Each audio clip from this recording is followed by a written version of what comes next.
শেখ হাসিনার প্রথম ফ্যাসিবাদের বহিঃপ্রকাশ হচ্ছে 28শে অক্টোবরের ঘটনা।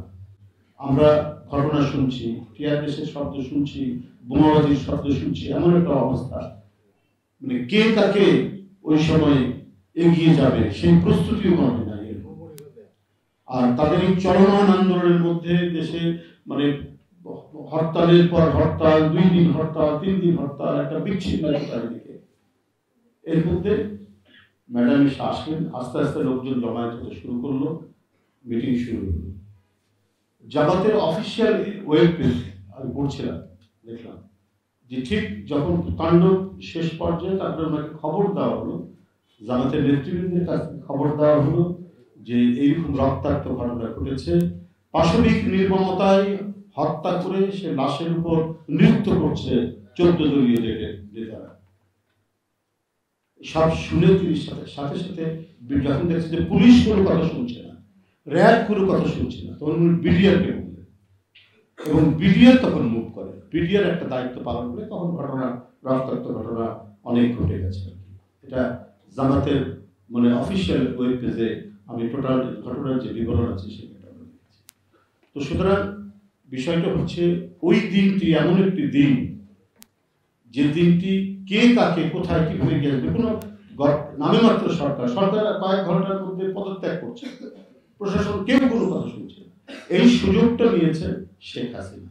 শেখ হাসিনার প্রথম ফ্যাসিবাদের বহিঃপ্রকাশ হচ্ছে 28শে অক্টোবরের ঘটনা।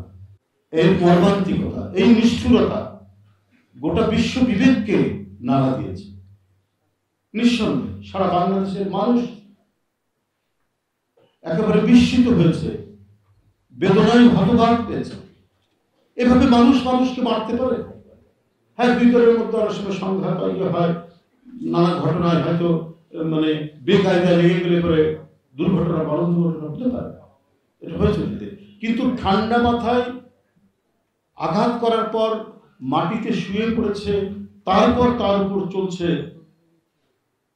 আপনার নারকীয় নৃত্যের উল্লাস। এ কি ভয়াবহতা! সারা বিশ্ব প্রতিবাদ করেছে, বাংলাদেশে সমগ্র মানুষ, জাতিসংঘের মহাসচিব, আপনাদের মনে আছে কিনা, জাতিসংঘের মহাসচিব কিন্তু এটা করেছে, প্রতিবাদ করেছে এই ঘটনায়। এই তো গেল একটি মানে মর্মান্তিক ঘটনা। তারপরে তো ওরাই ক্ষমতা, নানা আপনারা সবাই জানেন আন্তর্জাতিক মাস্টার প্ল্যান তো আগে থেকেই চলছে, এটা নতুন বিষয় না। আপনার 2005 সালে আমেরিকার অ্যাম্বাসেডর বলছে সবকিছু ঠিকঠাক করুন, না হলে তৃতীয় পক্ষ আসবে। তো উনি কি করে জানলেন তৃতীয় পক্ষ আসবে? কেন তার মনের মধ্যে এই জিনিসটা? কেন জঙ্গিবাদের হঠাৎ করে উত্থান শুরু হলো এবং সেটা ক্রমাগতভাবে 4 দলীয় জোটের সরকারের উপর ব্লেম দেওয়া হচ্ছে?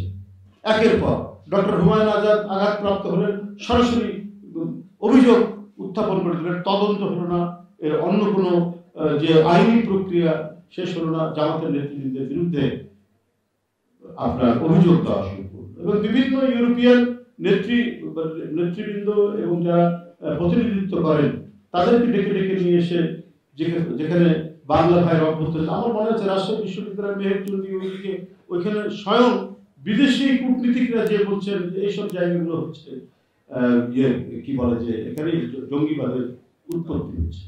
এই যে আন্তর্জাতিক প্রচার এবং এই প্রচারকে উদ্বুদ্ধ করেছে এখানে এই গোষ্ঠী, যে গোষ্ঠীটা ফ্যাসিবাদ 16 বছর চালাবে বলে তারা আগে থেকেই প্রস্তুতি নিয়েছে এবং এটা ছিল জাতীয় এবং আন্তর্জাতিক একটা সিন্ডিকেশন। এই সিন্ডিকেশনটা অনেক আগে থেকেই শুরু হয়েছে, ক্রমাগতভাবে সেটা তারা সেই দিকেই হচ্ছে। 28শে অক্টোবর হচ্ছে তার প্রথম দিকে এবং প্রথম বহিঃপ্রকাশ।